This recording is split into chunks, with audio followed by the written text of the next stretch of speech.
They say Muhammad Ali did not even look at him. In a room filled with voices, movement, and expectation, he chose silence instead. Bruce Lee stood only a few feet away, unacknowledged, uninvited into the moment that seemed to belong to him. No challenge was accepted, no words were exchanged. And yet, within minutes, the atmosphere changed in a way no one in that room could fully explain. Because what followed was not a confrontation, but something far more unsettling. A demonstration so controlled, so minimal, that even those loyal to Ali stopped speaking. The outcome was clear. What remained was the question no one could answer. It was not a public event, and it was never meant to be remembered.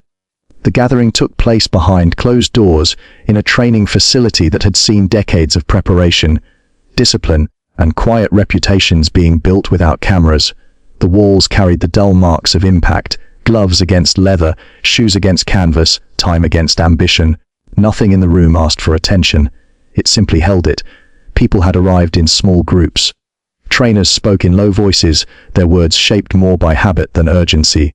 Fighters stood apart from one another, not out of hostility, but out of understanding. In that space, presence was measured without introduction.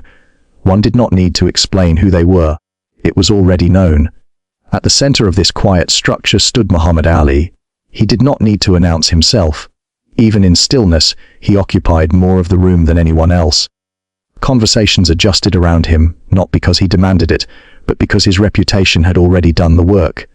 His voice, when he chose to use it, carried easily, but for now, he allowed others to approach, to speak, to orbit. There was familiarity in the way people addressed him. Not comfort, but recognition. Some had trained with him. Others had studied him. A few had built entire careers trying to understand what made him different and why that difference could not be easily replicated. He moved lightly, almost casually, exchanging brief remarks. Nothing extended.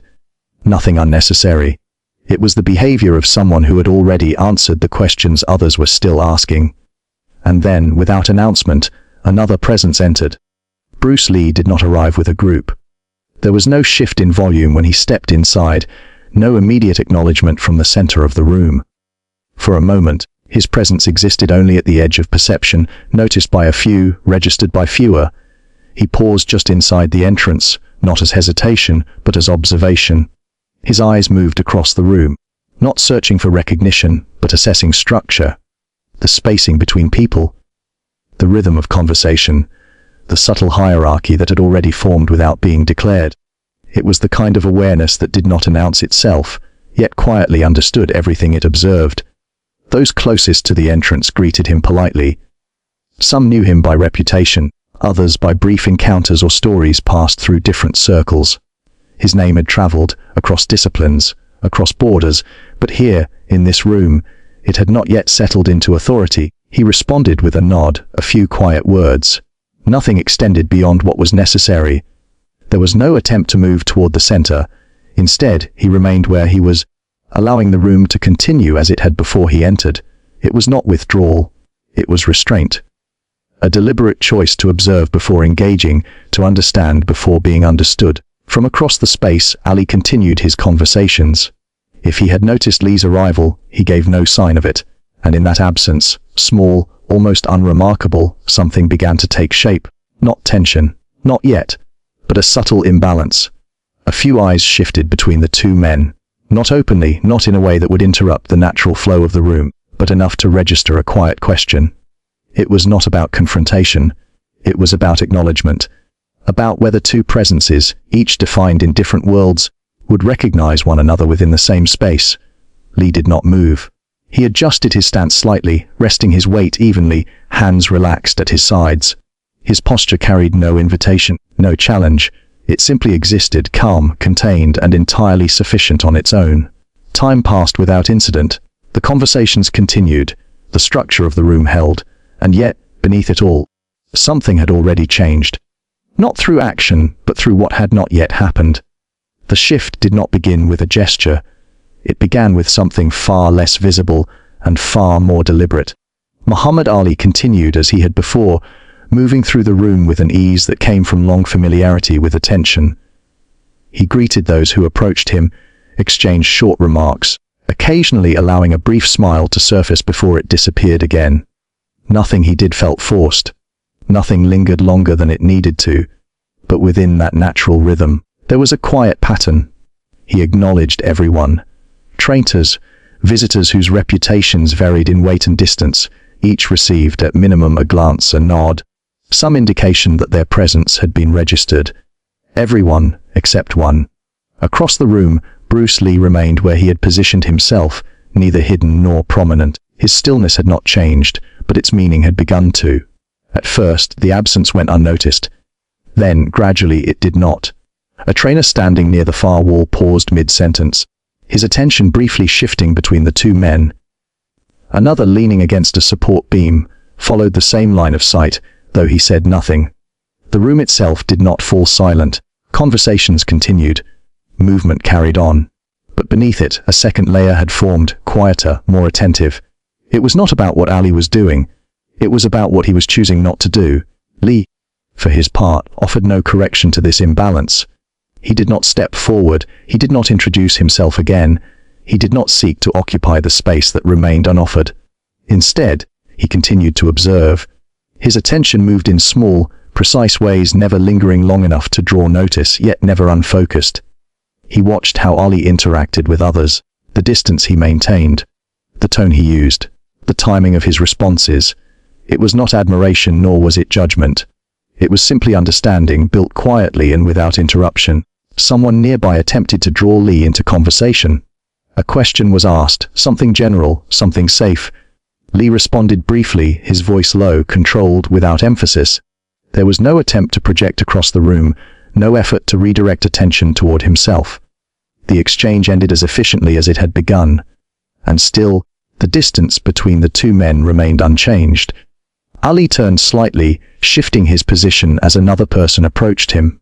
For a moment, his line of sight passed in Lee's direction. If there was recognition, it did not stay. His gaze moved on, settling elsewhere, as if the moment had never existed. It was a small detail, almost unremarkable, yet it carried weight. Because in a room where acknowledgement functioned as a form of respect, absence became something else entirely. Not hostility, not even dismissal in its obvious form. Something quieter, more controlled, a decision. Those who noticed did not speak of it directly. They did not need to. The understanding moved without words, passing through brief glances, slight changes in posture, subtle pauses that interrupted otherwise continuous conversation. Some interpreted it as hierarchy, others saw it as indifference. A few began to consider whether it was intentional. Lee remained unaffected, or appeared to be. He shifted his footing once, barely perceptible, redistributing his balance with the kind of economy that suggested habit rather than adjustment. His breathing stayed even, his posture unchanged. There was no sign of irritation, no visible response to the absence that had begun to define the space between him and the center of the room. He did not react because there was nothing to react to. Not yet. And that, more than anything, altered the atmosphere. Because in the absence of acknowledgement, most would have moved to correct it, to speak, to assert presence, to close the gap that had been left open. Lee did none of these things.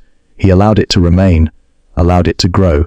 Across the room, Ali continued to speak, unaware or unconcerned, with the quiet shift taking place beyond the reach of his immediate attention. And in that growing space between recognition and restraint, the room began to wait. It did not happen all at once. The change in the room moved gradually, like a current that could not be seen but could be felt in the way people adjusted their stance, their tone, their attention. Conversations became shorter. Pauses grew longer. What had been a natural flow of interaction now carried an undercurrent of anticipation. No one announced it. No one needed to. The distance between Muhammad Ali and Bruce Lee had begun to take on meaning beyond simple oversight. It had become a question. At first, the room divided quietly. Those rooted in boxing traditions remained close to Ali, not physically alone, but in perspective. To them, the structure was already understood.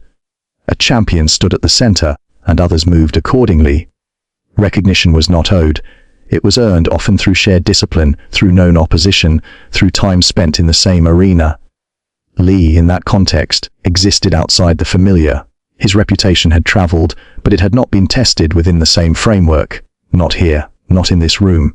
And so, for some, the absence of acknowledgement felt natural, not disrespectful, simply consistent. Others saw it differently. They had heard the stories spoken in fragments, repeated without certainty, but persistent enough to carry weight. Accounts of speed that could not be easily followed, of precision that did not rely on strength, of a philosophy that seemed less concerned with style and more focused on efficiency. These were not claims that could be measured in the same way as a record, and yet they remained. Those who held onto these accounts did not speak loudly about them. They did not challenge the structure of the room, but their attention shifted subtly, steadily toward Lee, not with expectation of confrontation, but with curiosity. What would happen if the distance remained? What would follow if neither man chose to close it? The room, without realizing it, began to wait for something that had not been promised. A moment, a gesture, any form of resolution that would give shape to what was forming beneath the surface. Ali continued as before. His presence did not change, nor did his manner. He responded when spoken to, moved when necessary, maintained the rhythm that had defined the space since his arrival. If he felt the shift in attention, he did not show it, and perhaps he did not need to, because in his world, anticipation often worked in his favor. It reinforced his position. It drew others in. It allowed the moment to come to him rather than requiring him to pursue it. Across the room, Lee remained still, but his stillness had begun to take on a different quality. It was no longer simply observation. It had become deliberate. His awareness of the room had not lessened, but it had narrowed. The movements around him, once part of a broader assessment, now seemed to fall away in importance, not ignored but deprioritized. His focus, though not fixed in any obvious direction, had grown more precise. A fighter nearby adjusted his gloves. The sound of leather brushing against leather briefly cutting through the low hum of conversation. Another shifted his weight, the faint creak of the floor beneath his shoes momentarily noticeable. Small sounds, usually lost in the background, now carried clarity. Attention had sharpened, and with it, expectation. Someone spoke Ali's name from across the room, drawing a brief response. Laughter followed, light and controlled, but shorter than before. It did not spread as easily. It did not settle as comfortably. The space was changing, not outwardly, not in any way that could be pointed to directly, but in the way people held themselves, in the way they listened, in the way their eyes moved, not continuously, but often enough to connect 2 points that remained separated. Ali Lee, neither moved toward the other, neither spoke, and yet their silence had begun to define the room more than any conversation within it. Time passed. No one marked it, but everyone felt it, because the longer nothing happened, the less it felt like nothing. It became weight, a pressure that did not demand action, but made its absence increasingly difficult to ignore. Some expected a challenge, others expected dismissal. A few began to understand that it might be neither, that whatever would happen, if anything did, would not follow the patterns they were used to. And so, without agreement, without signal, the room leaned into the uncertainty, waiting, not for noisy, but for the moment when silence would no longer hold. It began without announcement. There was no shift in posture that invited attention, no clearing of space, no spoken request for observation. Nothing in Bruce Lee's demeanor suggested that he was about to act. And yet, something in the room registered it before it happened. A subtle awareness, a quiet narrowing of focus. Lee moved only a step forward, just enough to place himself in an area where movement would not interfere with others. It was not the center of the room. It was not positioned for display. It was simply sufficient. Those closest to him noticed first. A trainer, mid-conversation, allowed his sentence to fade before it was completed. Another shifted his stance slightly, not to create distance, but to allow a clearer line of sight. These were not coordinated actions. They occurred instinctively, as if guided by something unspoken. Lee did not look around to confirm their attention. He did not need to. His posture settled, not rigid, not exaggerated, balanced, economical. Every part of it appeared to exist for a reason, and yet none of it called attention to itself. His hands rested loosely, his shoulders relaxed, his breathing even. For a brief moment nothing followed, and then it did. The movement was so small that some would later question whether they had seen it correctly. A single motion, direct, controlled, without excess. His hand moved forward, not fast in the way speed is usually perceived, not blurred, not dramatic. It traveled the shortest possible distance between 2 points without deviation, without hesitation. The air itself seemed undisturbed, as if the motion had passed through it without resistance. There was no impact, no sound, and yet the effect was immediate. The man standing closest to him, an experienced fighter, accustomed to reading movement, blinked, his expression shifting in a way that suggested something had occurred just beyond his ability to fully process. He had not flinched. He had not stepped back. But something in his understanding had been interrupted. Lee returned his hand to its original position. No follow-up, no repetition. The movement was complete. Across the room, the change spread, not through words, but through stillness. Conversations paused, not abruptly, but as if they had reached a natural conclusion at the exact same moment. The low hum that had filled the space receded, leaving behind a quiet that felt attentive. Those who had not seen the motion directly turned to those who had. No one explained. There were no immediate descriptions, no attempts to translate what had occurred into familiar terms. It was not easily categorized. It did not fit within the patterns most of them understood. It had been too efficient, too contained. Lee did not remain in position. He stepped back, just as quietly as he had stepped forward, returning to the space he had occupied before. His posture did not change. His expression did not shift. If anything, he appeared exactly as he had moments earlier, as if nothing had happened, but the room no longer reflected that. Attention had moved. Not dramatically, not in a way that demanded acknowledgement, but undeniably. Across the space, Muhammad Ali had stopped speaking. It was not immediate. His conversation had reached its end naturally, but he did not begin another. His posture remained relaxed, his stance unchanged, but his stillness carried a different quality now. He had noticed. Whether he had seen the movement itself, or only the reaction it produced, was unclear. But his attention, for the first time, did not move freely through the room it held. Not fixed, not confrontational, but present. Between the two men, nothing was exchanged. No words, no gestures, only awareness. And in that awareness, something shifted that could not be reversed. Because what had been absent before was no longer missing. It had simply been demonstrated once, without emphasis, and without the need to be repeated. No one moved to explain what had happened.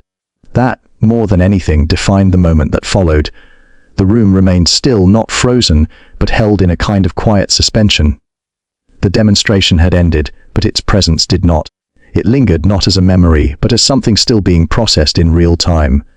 A few men exchanged brief glances, not questions, not confirmations. Just acknowledgement that something had occurred which did not require immediate interpretation.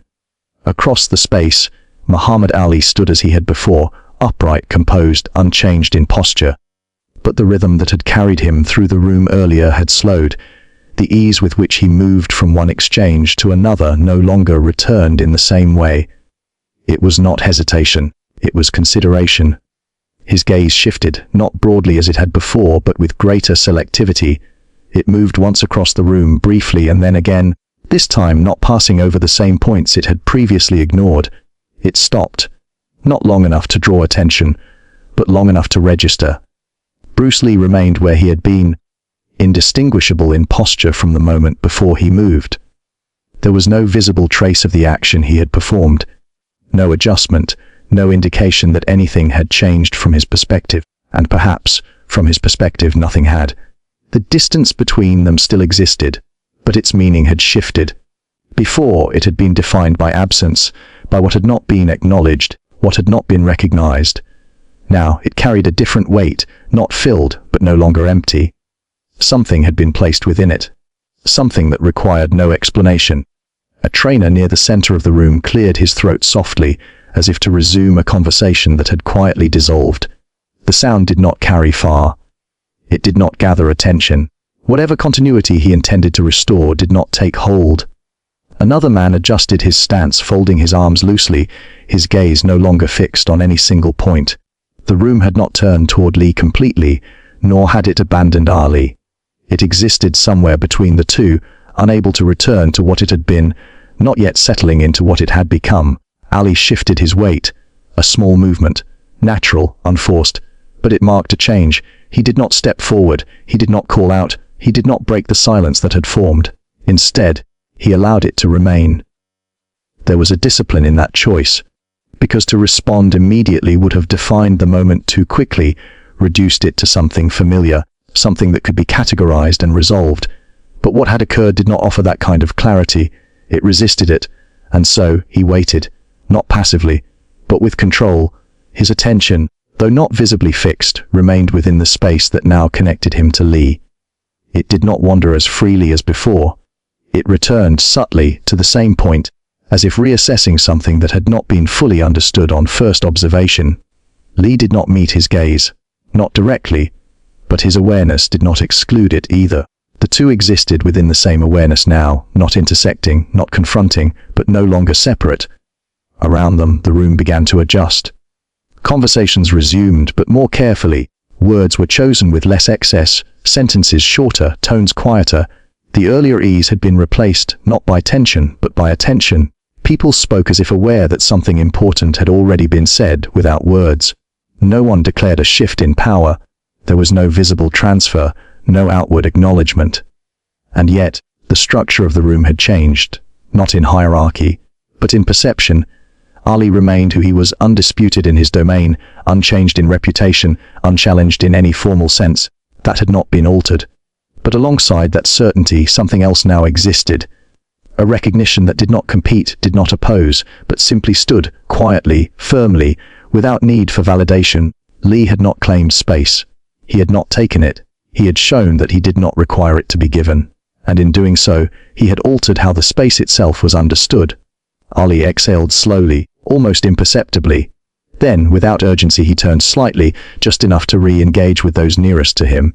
A few words followed, calm, controlled, measured in the same way they had been before. But the room did not fully return with him. Not completely, because something remained, not unresolved, but unspoken. And in that silence, both men allowed the moment to settle, without forcing it to become anything more than what it already was. No one marked the exact moment the gathering began to end. There was no formal closing, no final exchange that signaled completion. People simply began to leave in small intervals, as if guided by an unspoken understanding that whatever had taken place no longer required continuation. The room did not feel empty immediately. It felt reset, but not fully restored. Muhammad Ali was among the last to remain. He did not rush toward the exit, nor did he linger with intention. He moved as he had throughout the entire gathering, with calm control, acknowledging a few final remarks from those closest to him. His presence still carried the same natural authority it had when he first entered, but now it existed alongside something subtler. Awareness, not of the room itself, but of what the room had become. At some point, without any visible exchange, Bruce Lee had already stepped away from the center of attention he had never claimed. There was no announcement of departure, no moment that drew attention to his absence. He simply was no longer where he had been. A few noticed this only after the fact. They looked up mid-conversation or glanced across the space during a pause, only to realize that the position he had occupied was now empty. Not disrupted, not disturbed, just no longer occupied. And yet, the impression of him remained, not visually, structurally, as if the room still accounted for his presence even after it was gone. Ali paused near the exit for a moment, not long enough to suggest hesitation, but long enough to acknowledge something internally. His gaze moved once across the space he was leaving behind. The training equipment, the scattered conversations now fading into the hallway, the people dispersing in different directions. Nothing about it had changed physically, and yet, it did not feel identical to how it had been when he entered. He adjusted his coat slightly and continued walking. No comment was made. None was needed. Outside, the air felt ordinary. The world beyond the training facility carried on without awareness of what had occurred inside. Vehicles passed. Distant conversations continued. Life maintained its rhythm, indifferent to the subtle shift that had taken place within those walls. But for those who had been present, something had been marked. Not as a victory, not as a defeat, but as a reference point. In the days that followed, the event was spoken of differently depending on who recalled it. Some described it in technical terms: movement, timing, efficiency. Others avoided specifics entirely, choosing instead to focus on the atmosphere. A few dismissed it as interpretation, shaped by perception rather than fact. But none of the accounts fully aligned, because what had occurred was not easily converted into language. There had been no confrontation, no escalation, no conclusion in the traditional sense. And yet, everyone who was there carried the same unspoken recognition. Something had been understood in that room that did not rely on words to exist. Ali, when asked indirectly in later conversations, offered no detailed explanation. He did not deny the encounter, nor did he elevate it into something larger than it was. His responses remained measured, brief, and deliberately unadorned. He spoke instead about discipline, about timing, about control, not as commentary on the event, but as principles that existed long before it and would continue long after. Lee, in contrast, did not reference it publicly at all, as if the moment had served its purpose without requiring preservation. And perhaps that was what unsettled people most. Not what was done, but what was not made of it afterward. Years later, when the story resurfaced in different forms, repeated, reshaped, softened by distance, it remained anchored to the same detail: silence. A silence that did not signal absence, but completion. No one could agree on exactly what was seen, but those who were there agreed on one thing without hesitation. The room was never the same again, and neither were they.